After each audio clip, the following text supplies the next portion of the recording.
Hey guys, it's Miss Schmidl, and I'm here to help you get started with our very first DBQ, Road to Independence. So you just took some notes about how did we go from the ancestry of the American government with our British roots to looking at what life was like in the colonies. And so you just took a few notes over what was colonial life like as far as the government prior to the American Revolutionary War. We're looking at this section in our DBQ of what led to us going to war. And our central question is, how did the British government fail to meet the needs of the American citizens or the American colonists? So we're going to start today with an introductory article, and we're going to annotate that. So I'm going to guide you through the first part together. So I have already pulled up our slides for today, and I suggested that I open up this article, and then also suggested that I get out my principles vocabulary. So I've got my principles vocabulary pulled up here. I'm going to go to the slide where it has them all listed out so I can refer to that. And then I'm also going to have the article pulled up. So remember, you click on here and open it up in Cami. So when we annotate, we want to remember that we are going to set our purpose, number our paragraphs, highlight, and write in the margins. So the first thing I noticed here is that it gives us a guiding question. It says, our essential question, sorry, how did the British government fail to meet the needs of the American colonists? I am going to use my highlighting tool, and I'm going to choose pink today, and I'm going to go ahead and highlight this.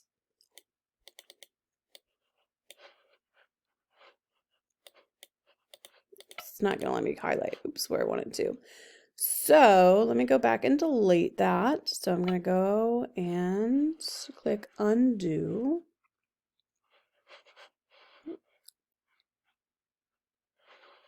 Where's my eraser? Oops, there it is. Sorry, guys. See, real learning. Okay. So instead, I'm going to make a comment right here. And I'm going to put off to the side. This is the essential question and our purpose for reading. Okay.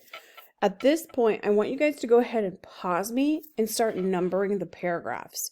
So I'm going to tell you that we have 1, 2, 3, 4, 5, 6, 7, 8, 9, 10. It looks like 10 paragraphs. So go ahead and pause me and then come back when you're ready to listen to me. In fact, I would encourage you guys to keep me paused or keep me in the background the whole time. You don't really need to watch what I'm doing on the screen since we're going to be doing it together. You can go back and forth, or you can just play me and then mark on your text as you're watching or as you're working. So go ahead and pause me and count or number your paragraphs to 10. All right, so we should have our paragraphs numbered to 10. We've set our purpose for reading. So if we look at the directions here, it says to prepare for the DBQ, we will be doing over the road to American independence. Read the following excerpt from our textbook, We the People. This excerpt will help you gain a better understanding of how the American colonists ended up waging a war against their mother country, Great Britain, after what they saw as repeated abuses against their freedoms and rights as British citizens. So in our notes, remember, the colonists, even though they lived in the United States, and many of them were born in the United States at this time, we had been independent colonies for 150 years, they still thought of themselves, many of them, as British citizens. Okay, so they saw these abuses as things that the British government was doing to them. So then the next part says, to help your annotations, consider these questions to help you analyze the documents and make connections to the DBQ's essential question. So as I'm highlighting, I would be adding annotations that answer these 3 questions. What needs or rights of the colonists are not being addressed? Why is that an important need?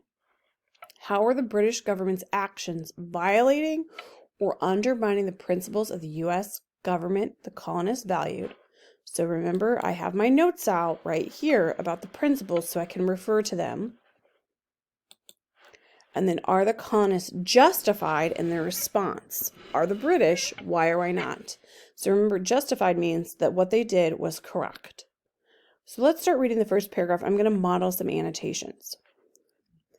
Generations of colonists had grown used to little interference from the British government in their affairs. After 1763, however, several factors caused the British to exert more control over the American colonies than they had done in the previous 150 years. Britain had incurred large debts to gain its victory over the French in the 7 Years' War of 1756 to 1763. An annotation that you might add here that I'm going to tell you guys about, a comment I'm going to write. This is also known as the French and Indian War. So where it says the 7 Years' War, I'm going to add my comment and I'm going to say also, or AKA, the French and Indian War. Okay, the British called it the 7 Years' War. The American colonists called it the French and Indian War. The British government was under heavy pressure to reduce taxes at home. To the British ministers, this meant that the American colonists should pay their fair share of the war debt, especially because much of that debt had occurred protecting the colonists. Okay, so this is setting us up the problem. So when we think about this, we could write a comment here. The colonists needed to pay their fair share of the taxes. Okay, but I want you guys to remember in the French and Indian War, and this is something that maybe we should have taken notes over, the French and Indian War started, and the clip in the video explained this, that the colonists wanted to move past the Appalachian Mountains, and it was causing issues to the Native Americans. And the British told them that if you do that, we're not going to protect you. Well, it started a huge fight. The French and the Indians fought against the United States colonists and the English government, and the colonists had to be bailed out by the British government. So they thought, hey, it's only fair that you pay your taxes. So far, this sounds right. Correct? I would say that I could write here, this seems justified that the colonists should pay since they were the reason the war started. Okay? All right. Between 1763 and 1776, Britain had tried to increase its control in the colonies. For example, the Proclamation Act of 1763 forbade colonial authorities to allow settlement on Indian lands west of the Appalachian Mountains. The act aimed at reducing costs of wars the colonists had provoked with Native Americans. To raise revenue, the British also increased control of trade. The Stamp Act introduced a new tax on the colonists by imposing duties on stamps needed for official documents.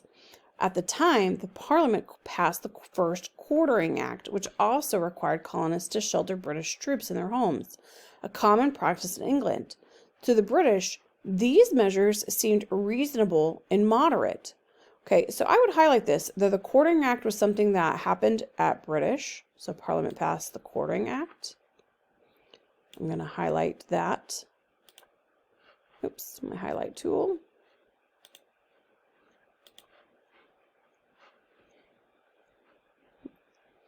Parliament passed the things, a commonplace, okay? And then it also said the Stamp Act was introduced to a new tax on official documents, okay? And this was to raise money, right? So it says, although some colonists accepted new taxes and other controls, many resisted. New trade restrictions and taxes meant that some colonists would lose money. So new taxes meant that they would lose money. I'm going to highlight that. So if I was thinking about what I'm highlighting here, and I wanted to write a comment, if you're losing money, what principle would that have to do with?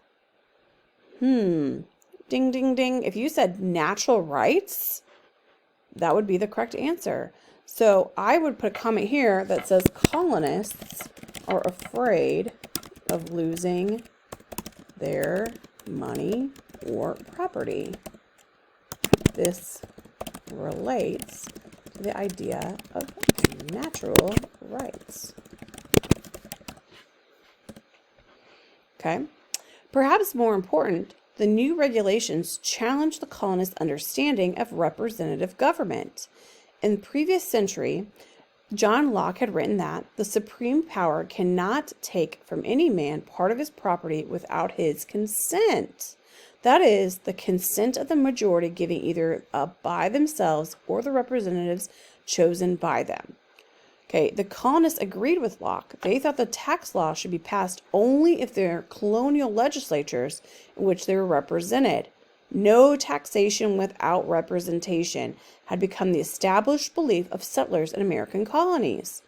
No taxation without representation. You guys should know that. That is a very important one. So I'm going to go ahead and I'm going to highlight that with my text highlight here. I'm going to say no taxation without representation. They liked that, and they did not think, they agreed with Locke that they should be represented. I'm going to highlight that too. Okay, we learned about that already. Now I'm going to put a comment in the margin and say this relates to the idea or the principle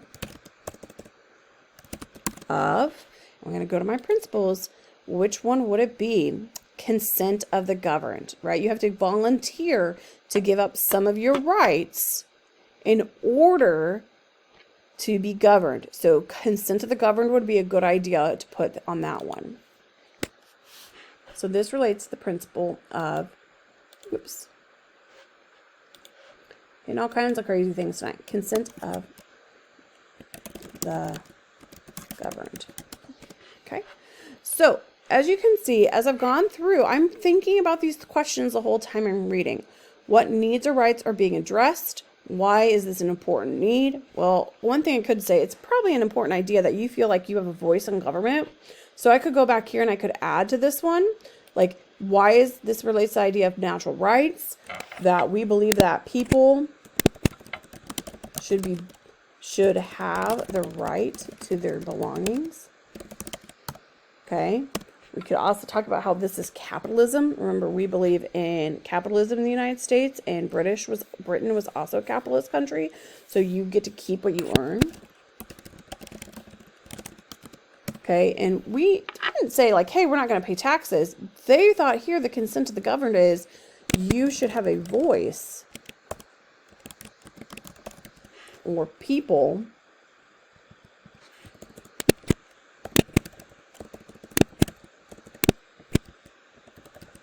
should have a voice in their government, especially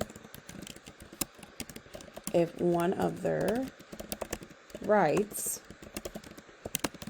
like property, is going to be taken. Oops, period. Okay, so there, I've answered these questions as I'm going through. Are the colonized justified in their response? Are the British? So we could even add to this further. Are the colonists justified in being upset about this? Yeah. Okay, so as you guys are reading, you have a couple paragraphs here, about a page and a half to read on your own. You're going to continue to mark the text the way I'm modeling for you. When you're done, you're going to turn it in. Okay, this is going to be a grade in your reading category. So one thing I want you to think about, oh, hi, I'm back. One thing I want you guys to think about is as you are writing and reading, you need to very clearly write in the side comments the answers to those questions. That's going to help you later when you start to read primary source documents, which are documents that are written from a person's original perspective. So we're going to read some of our founding fathers' thoughts this week. It's really important that you can refer back to the secondary source, because secondary sources help us contextualize, which is they fill in the background information and give us a perspective of what's happening at that time period.